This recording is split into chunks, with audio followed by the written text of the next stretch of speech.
La croix est la reconnaissance des droits suprêmes et entiers de Dieu en nous. Jamais Dieu ne nous l'imposera.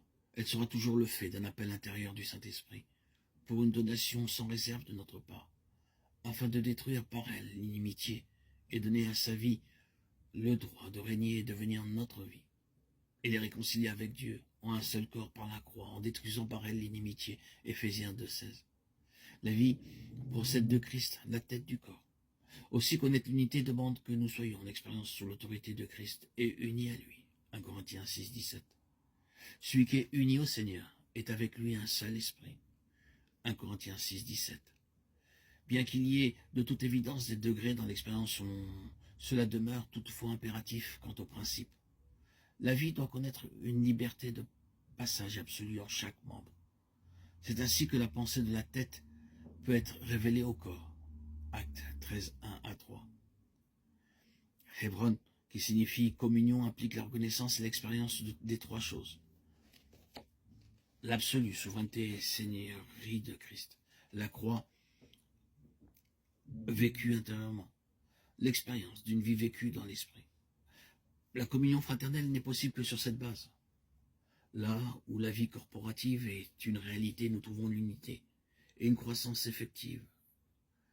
En dehors de ces trois conditions, la communion fraternelle demeure impossible.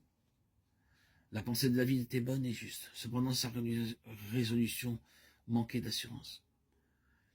Cette incertitude résultait de l'absence d'indication dans l'esprit, parce que David était gouverné par un zèle naturel.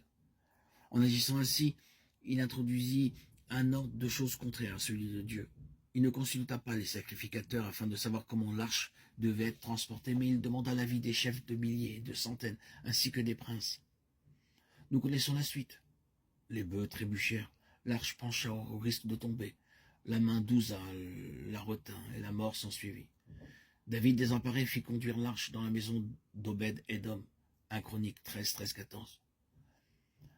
Le point fondamental est la nécessité de connaître le modèle de ce que Dieu veut, car l'absence de révélation est un empêchement à une collaboration effective. Et bien que nous travaillons beaucoup, ce que nous faisons ne peut être agréé du Seigneur. Sans la révélation du modèle, nous introduisons notre propre sagesse et avec elle la stérilité et la mort spirituelle dans le peuple de Dieu. La révélation est indispensable afin de savoir ce que Dieu veut et comment il le veut. Sinon, nous ne savons comment poser le fondement et ce que nous y plaçons avec notre sagesse n'est que bois, foin, chaume. Cependant, la leçon fut apprise et l'arche fut amenée à Jérusalem et placée sous la tente préparée par David. 1 Chroniques 15, 1.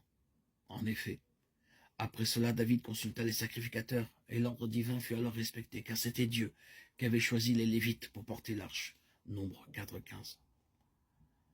Ce fut un jour de grande réjouissance pour le roi David et le peuple, mais aussi un pas très important pour la suite dans le déroulement du plan de Dieu.